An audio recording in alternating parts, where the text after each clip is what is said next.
All right, today's assignment is a continuation on yesterday's. Yesterday we did direct variation. Today we're doing lesson 5-6 inverse variation, where y equals k over x. So k, my constant of variation, is going to equal x times y. So like yesterday, your k was y over x. Today, your k is going to be x times y. So let's say I have my ordered pair, just like we did yesterday. Any ordered pair.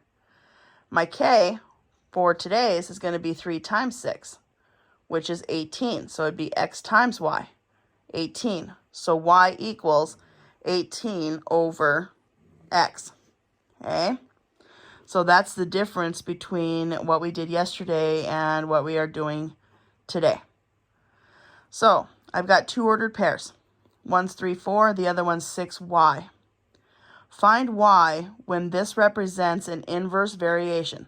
So inverse is x times y. So when I'm trying to find y for this one here, I am going to set it up so I have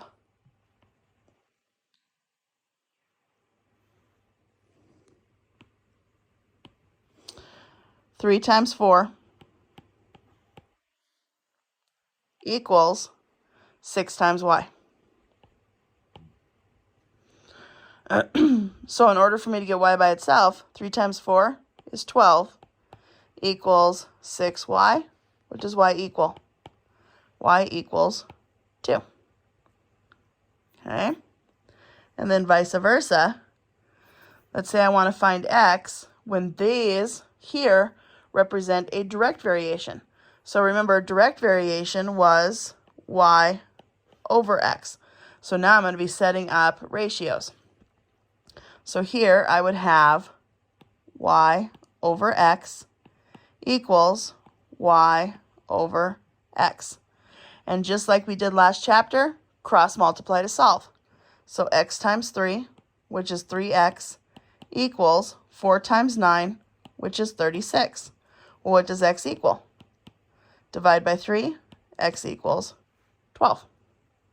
So that's how you do the missing variables for either an inverse variation or a direct variation, and they'll tell you which one to find or which one it is. Now, with my table of values, trying to determine whether it's a direct variation or an inverse variation. So remember, inverse variation, you multiply them, and you see if there's a constant. Because if I were to try to do direct variation, where it was y equals k over x, 2 over 3 is not going to be the same thing as 3 halves over 4 or 6/5 over 5. So it can't be a direct variation. So now I multiply them. What is 3 times 2? That's 6. What is 4 times 3 halves? And if you have to, 4 times 3 over 2. 2 goes into 4 twice. What's 2 times 3? 6. 5 times 6/5. 5's cancel. So this would equal 6. This right here, because when you multiply them, this is an inverse variation, where 6 equals k. So my equation would now be y equals k over x. This one over here, we're going to now divide them, just like we did yesterday. 10 over 5, 2. 14 over 7, 2. 18 over 9, 2. And the reason why I did that is because I knew that 50 is not going to equal 7 times 14.